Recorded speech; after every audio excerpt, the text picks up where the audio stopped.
కోసం 8,000 బస్సులు ఏర్పాటు చేశారు. రాజధాని చుట్టుపక్కల ఉన్న 8 జిల్లాలకే మొత్తం 6,600 బస్సులు కేటాయించారు.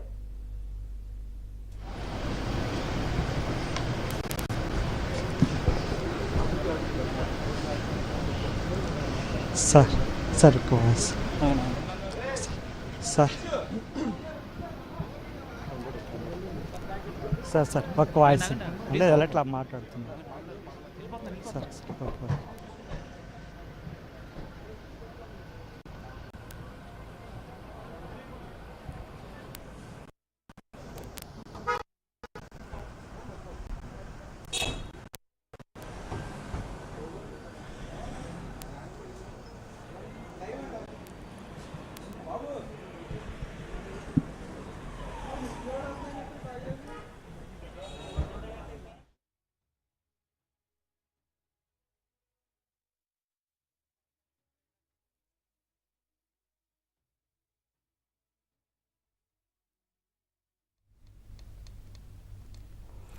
ఇప్పటికే అమరావతికి సంబంధించి పునఃప్రారంభ కార్యక్రమానికి అన్ని ఏర్పాట్లు పూర్తయ్యాయి. మధ్యాహ్నం ప్రధాని చేరుకుంటారు. అలాగే సభా ప్రాంగణంలో స్టేజ్ మీద కూడా 14 మంది విశిష్ట అతిథుల్ని కూర్చోవడానికి ఏర్పాటు చేశారు. మొత్తానికైతే అమరావతిలో సందడి వాతావరణం నెలకొంది. నేడు ప్రధాని చేతుల మీదుగా అమరావతి పనులకు శ్రీకారం చుట్టున్న నేపథ్యంలో ప్రత్యేకంగా మొత్తం ఏపీ వ్యాప్తంగా ప్రజలందరూ కూడా ఈ విశేష కార్యక్రమానికి హాజరయ్యేందుకు ప్రత్యేకంగా బస్సుల్ని కూడా కేటాయించడం జరిగింది. సుమారుగా 6,000 బస్సుల్ని.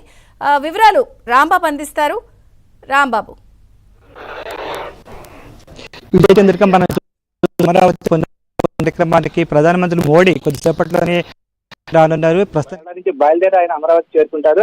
మధ్యాహ్నం 2:55 ఆయన అమరావతి వస్తారు.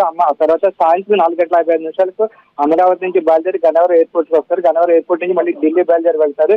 మొత్తం మీద ఆయన 2 గంటల పాటు ఆయన ఇక్కడ ప్రధాని మోడీ అమరావతి సంబంధించిన కార్యక్రమంలో పాల్గొన్నారు. మనం చూస్తున్నాము. ప్రస్తుతం మనం గన్నవరం విమానాశ్రయం దగ్గర ఉన్నాము. ప్రస్తుతం విఐపీ లాంజ్ ఎంట్రన్స్ గేట్ దగ్గర ఉన్నాము. ప్రస్తుతానికి అయితే ఉప ముఖ్యమంత్రి ఎవరైతే ఉన్నారో పవన్ కళ్యాణ్ ఇప్పుడు గన్నవరం చేస్తున్నారు. గన్నవరం విమానాశ్రయం చేసుకుని ఇక్కడ నుంచి బయలుదేరి అమరావతి వెళ్లారు.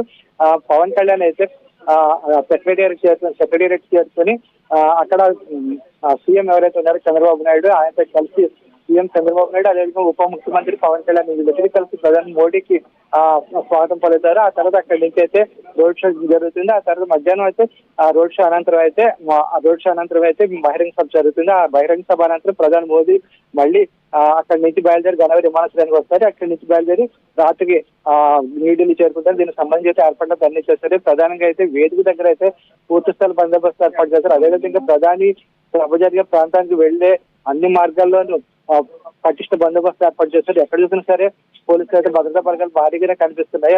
చూస్తున్న పని విఐపీ లెంజ్ దగ్గర ఉన్నాము. విఐపీ లెంజ్ ఇప్పటి వరకు అయితే మన ప్రస్తుతానికి అయితే బీజేపీ రాజ్యసభ సభ్యులు సీఎం రమేష్ వచ్చారు. ఆ తర్వాత ప్రస్తుతానికి అయితే ఉప ముఖ్యమంత్రి పవన్ కళ్యాణ్ వచ్చారు. వీళ్ళిద్దరు ఇక్కడ నుంచి మరి కొద్దిసేపట్లో మంత్రులు కూడా వచ్చే అవకాశం ఉంది. అయితే వారంతా కలిపి